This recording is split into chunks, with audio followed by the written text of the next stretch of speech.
সবাইকে স্বাগত জানাচ্ছি সিএমজি বাংলার সাপ্তাহিক আয়োজন সবুজ পৃথিবী অনুষ্ঠানে। কৃষিভিত্তিক আয়োজনে পুরো সময় আছে আমি আফরিন মিম। কৃষি উৎপাদন আর পরিবেশ বান্ধব নানা ঘটনার স্বাদ নিয়ে আমাদের আয়োজন সবুজ পৃথিবী।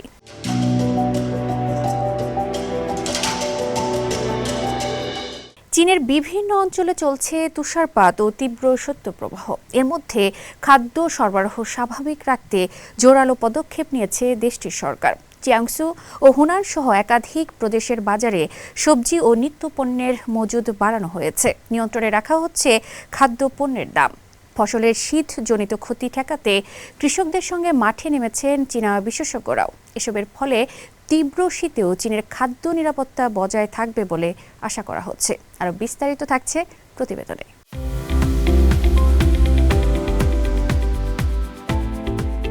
চীনের বিস্তীর্ণ অংশে বয়ে যাচ্ছে শক্তিশালী শৈত্যপ্রবাহ।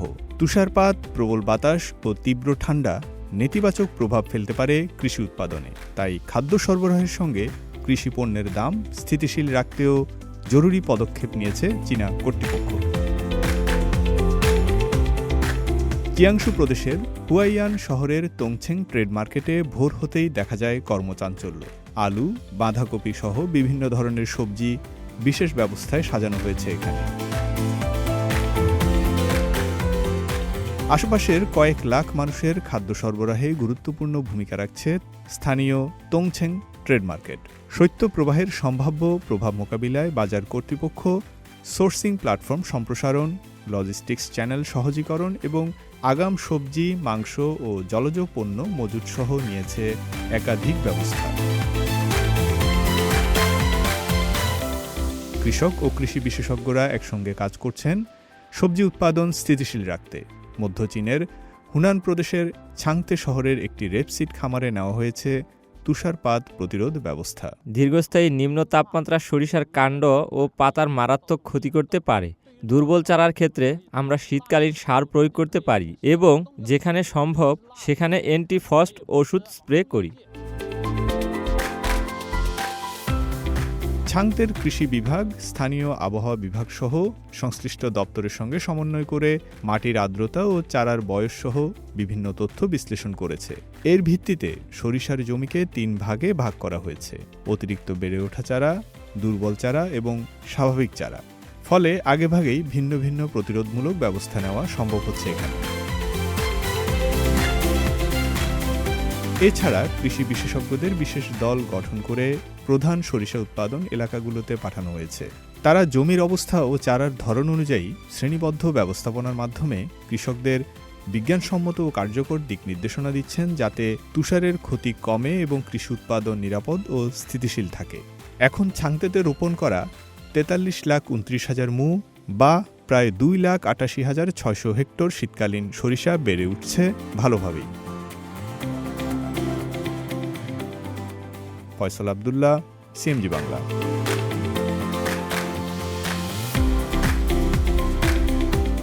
চীনের কৃষি খাতে গেল বছর উল্লেখযোগ্য অগ্রগতি হয়েছে। পরিসংখ্যান বলছে মোট শস্য উৎপাদন বেড়ে 714.88 মিলিয়ন টনে পৌঁছেছে, যা স্থাপন করল নতুন রেকর্ড। পশুপালন খাতেও উৎপাদন 4.2% বৃদ্ধি পেয়ে প্রথমবারের মতো 100 মিলিয়ন টন ছাড়িয়েছে। এমন দৃশ্য দেশের খাদ্য নিরাপত্তা জোরদারের আশাব্যঞ্জক চিত্র।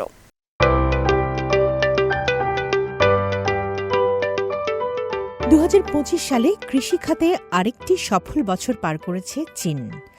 সর্বশেষ সরকারি তথ্য অনুযায়ী ওই বছরে দেশটিতে শস্য উৎপাদন নতুন রেকর্ড গড়েছে এবং পশুপালন খাতেও স্থিতিশীল ও শক্তিশালী প্রবৃদ্ধি বজায় ছিল। বেইজিংয়ে State Council Information Office SCIO আয়োজিত এক সংবাদ সম্মেলনে এসব তথ্য প্রকাশ পায়।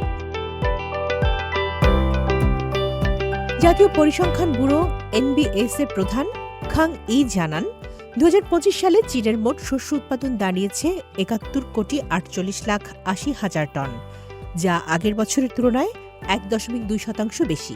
উৎপাদনের এই বৃদ্ধি দেশটির খাদ্য নিরাপত্তা নিশ্চিত করতে গুরুত্বপূর্ণ ভূমিকা রাখছে। পরিসংখ্যান অনুযায়ী গ্রীষ্মকালীন শস্য উৎপাদন সামান্য কমে 149.75 মিলিয়ন টনে নেমে এলেও শরৎকালীন শস্য উৎপাদন উল্লেখযোগ্যভাবে বেড়েছে। শরৎ মৌসুমে শস্য উৎপাদন 1.5% বৃদ্ধি পেয়ে 536.62 মিলিয়ন টনে পৌঁছেছে। পাশাপাশি আগাম ধানের উৎপাদনও 1.2% বেড়ে 28.51 মিলিয়ন টন হয়েছে। শস্যের ধরন অনুযায়ী হিসাব করে দেখা যায় ভুট্টার উৎপাদন সবচেয়ে বেশি বৃদ্ধি পেয়েছে। 2025 সালে ভুট্টা উৎপাদন হয়েছে 301.24 মিলিয়ন টন, যা আগের বছরের তুলনায় 2.1% বেশি। চালের উৎপাদন বেড়ে দাঁড়িয়েছে 209.04 মিলিয়ন টন এবং সয়াবিন উৎপাদন হয়েছে 20.91 মিলিয়ন টন, যা উভয় ক্ষেত্রে বৃদ্ধি নির্দেশ করে।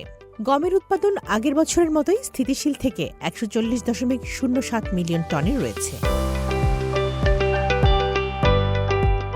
শুধু শস্য নয়, পশুপালন খাতেও 2025 সালে ভালো অগ্রগতি হয়েছে। গরু, খাসি ও হাঁস মুরগি সহ মোট মাংস উৎপাদন প্রথমবারের মতো 10 কোটি টন ছাড়িয়েছে। এর মধ্যে গরুর মাংস 2.8% বেড়ে 80,10,000 টন এবং হাঁস মুরগির মাংস 6.7% বেড়ে 2,83,70,000 টন হয়েছে। এছাড়া দুধ উৎপাদন বেড়ে 4,09,10,000 মিলিয়ন টন হয়েছে। সামগ্রিকভাবে এসব তথ্য প্রমাণ করে আধুনিক কৃষি প্রযুক্তি, সরকারি সহায়তা ও পরিকল্পিত উৎপাদন ব্যবস্থার ফলে চীন 2025 সালে কৃষি ও পশুপালন খাতে স্থিতিশীল উন্নয়ন ধরে রাখতে সক্ষম হয়েছে। তামান্না জেনিফার, সিএমজি বাংলা।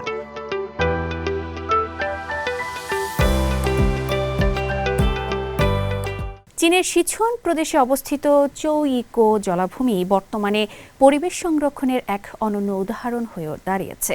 গেল এক দশকে স্থানীয় ও কেন্দ্রীয় প্রশাসনের নিরলস প্রচেষ্টায় এই উচ্চ আলপাইন জলাভূমিটি তার হারানো যৌবন ফিরে পেয়েছে। আরও বিস্তারিত থাকছে প্রতিবেদনে।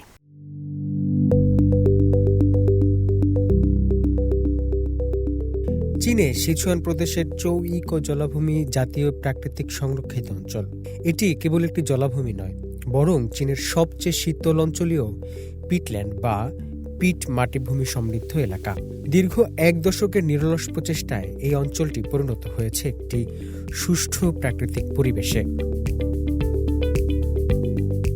তিব্বত মালভূমির জন্য একটি অত্যাবশ্যকীয় জলজ উৎস এবং পরিবেশগত ঢাল হিসেবে কাজ করে এই চৌ-ই-কো জলাভূমি। 1998 সালে এটিকে জাতীয় পর্যায়ের সংরক্ষিত এলাকা ঘোষণা করা হয় এবং 2008 সালে আন্তর্জাতিকভাবে গুরুত্বপূর্ণ জলাভূমির তালিকায় স্থান দেওয়া হয়। মূলত উচ্চতার পিট বকগুলো এই অঞ্চলের বাস্তুসংস্থানকে টিকিয়ে রেখেছে।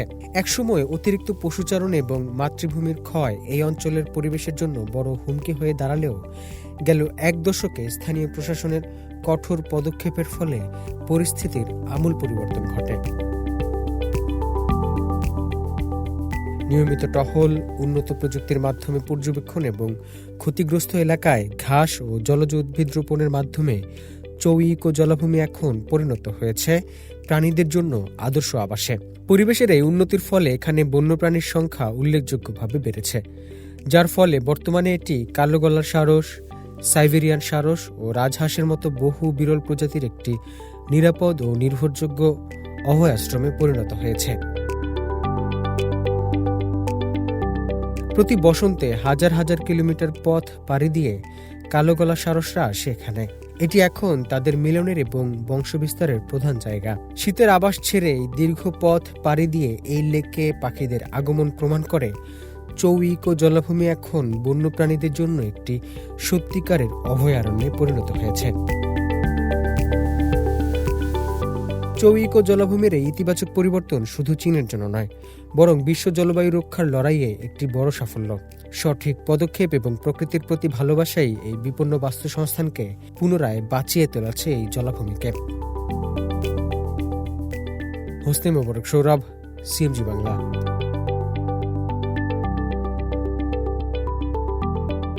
2025 সালে চীনের ইনার মঙ্গোলিয়া স্বায়ত্তশাসিত অঞ্চলে গরুর মাংস উৎপাদন রেকর্ড পরিমাণে পৌঁছেছে। আঞ্চলিক কর্তৃপক্ষের তথ্য অনুযায়ী গত বছর অঞ্চলটিতে মোট 10,20,000 টন গরুর মাংস উৎপাদিত হয়েছে, যা দেশটির মধ্যে সর্বোচ্চ। এই পরিমাণ চীনের মোট গরুর মাংস উৎপাদনের প্রায় 12.7%। সরকারি পরিসংখ্যান বলছে 2025 সালে সারা দেশে মোট গরুর মাংস উৎপাদন হয়েছে 80,10,000 টন, যা আগের বছরের তুলনায় 2.8% বেশি।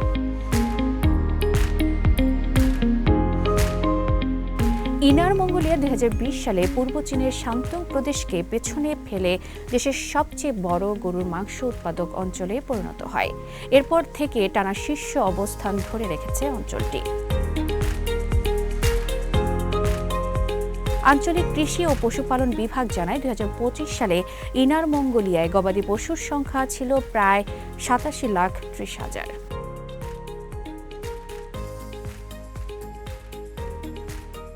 দক্ষিণ সুদানের পশ্চিম ইকুয়েটরিয়া রাজ্যে 20টিরও বেশি কৃষি যন্ত্রপাতি অনুদান দিয়েছে দেশটিতে অবস্থিত চীনা দূতাবাস। মঙ্গলবার জুবায় আয়োজিত এক অনুষ্ঠানে এসব যন্ত্রপাতি হস্তান্তর করা হয়।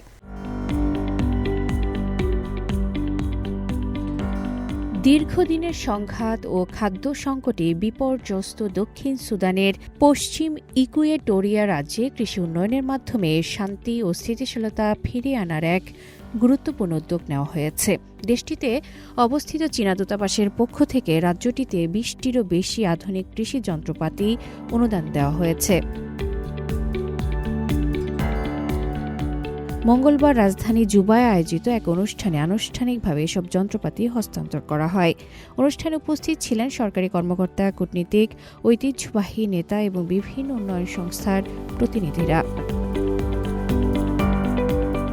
দক্ষিণ সুদানের শান্তি ভবন মন্ত্রণালয়ের আন্ডার সেক্রেটারি পিয়া ফিলিপ মাইকেল বলেন, এই সহায়তা শুধু খাদ্য নিরাপত্তা বাড়াবে না, বরং রাজ্যে শান্তি প্রতিষ্ঠার প্রচেষ্টাকেও শক্তিশালী করবে। তিনি জানান, 2021 সাল থেকে পশ্চিম ইকুয়েটরিয়া রাজ্য সাম্প্রদায়িক সংঘর্ষের মুখে রয়েছে, যেখানে টেকসই কৃষি উন্নয়ন শান্তি ও স্থিতিশীলতার অন্যতম চাবিকাঠি। তিনি আরও বলেন, এই কৃষি যন্ত্রপাতি রাজ্যটিকে জীবিকা নির্বাহ ভিত্তিক কৃষি থেকে যান্ত্রিক ও বাজারমুখী কৃষিতে রূপান্তরিত করতে সহায়তা করবে। দক্ষিণ সুদানে নিযুক্ত চীনা রাষ্ট্রদূত মা ছিয়াং বলেন, চীনা প্রতিষ্ঠান চাওথাই গ্রুপের দান করা এসব যন্ত্রপাতির মধ্যে রয়েছে ট্রাক্টর, রোটারি টিলার ও প্ল্যান্টার। রাষ্ট্রদূত বলেন, এই অনুদান দক্ষিণ সুদানের জনগণের কল্যাণে চীনা উদ্যোগগুলোর দায়িত্ববোধ ও দীর্ঘমেয়াদী প্রতিশ্রুতির প্রতিফলন। এরই ধারাবাহিকতায় দক্ষিণ সুদানের আজান্দে রাজ্যেও কৃষি উন্নয়ন ও খাদ্য নিরাপত্তা জোরদারে আরেকটি গুরুত্বপূর্ণ উদ্যোগ বাস্তবায়ন করা হয়েছে। চীনা প্রতিষ্ঠান চাওথাই গ্রুপের পক্ষ থেকে আজান্দে রাজা আতোরোবা পেনি রিকিতো বুদুয়ের কাছে কৃষি যন্ত্রপাতি হস্তান্তর করা হয়। রাজধানী জুবায় আয়োজিত এই অনুষ্ঠানে উপস্থিত ছিলেন চীনা রাষ্ট্রদূত মা Siang, deputy chief of mission হো ইয়ং, আজান্দে রাজা, শান্তি নির্মাণ মন্ত্রণালয়ের আন্ডার সেক্রেটারি পিয়া ফিলিপ মাইকেল সহ বিভিন্ন পর্যায়ের প্রতিনিধিরা। আজান্দে সম্প্রদায়ের সদস্য সহ 80 জনের বেশি অতিথি এই অনুষ্ঠান প্রত্যক্ষ করেন। রাজা আতোরোবা বলেন, এই কৃষিযন্ত্র আমাদের ফসল উৎপাদন বাড়াবে, খাদ্য নিরাপত্তা নিশ্চিত করবে এবং আমাদের জনগণের জীবনে স্থিতিশীলতা আনবে। তিনি চীনা সরকার ও চাওথাই গ্রুপের প্রতি কৃতজ্ঞতা প্রকাশ করেন। অনুষ্ঠানে রাষ্ট্রদূত মা ছিয়াং বলেন, চীনের প্রেসিডেন্ট শি জিনপিং ও দক্ষিণ সুদানের প্রেসিডেন্ট সালভা কির মারারদিতের মধ্যে গৃহীত গুরুত্বপূর্ণ ঐকমত্যের ভিত্তিতেই এই সহযোগিতা এগিয়ে চলছে। দক্ষিণ সুদানের প্রাচীনতম ঐতিহ্যবাহী প্রতিষ্ঠানগুলোর একটি আজান্দে রাজ্য। এই অঞ্চলের অর্থনীতির মেরুদণ্ড কৃষিখাত। নতুন এই কৃষিযন্ত্র অনুদান স্থানীয় কৃষি সক্ষমতা জোরদার করবে এবং দীর্ঘমেয়াদে খাদ্য নিরাপত্তা ও শান্তি প্রতিষ্ঠায় গুরুত্বপূর্ণ ভূমিকা রাখবে, এমনটাই আশা সংশ্লিষ্টদের। আফরিন মিম, সিএমজি বাংলা।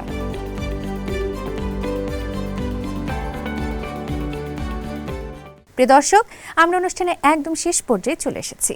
অনুষ্ঠানটি টেলিভিশনের পাশাপাশি সামাজিক যোগাযোগ মাধ্যমে দেখতে www.facebook.com/cmg বাংলা এবং ইউটিউব চ্যানেল সিএমজি বাংলাতে ক্লিক করুন।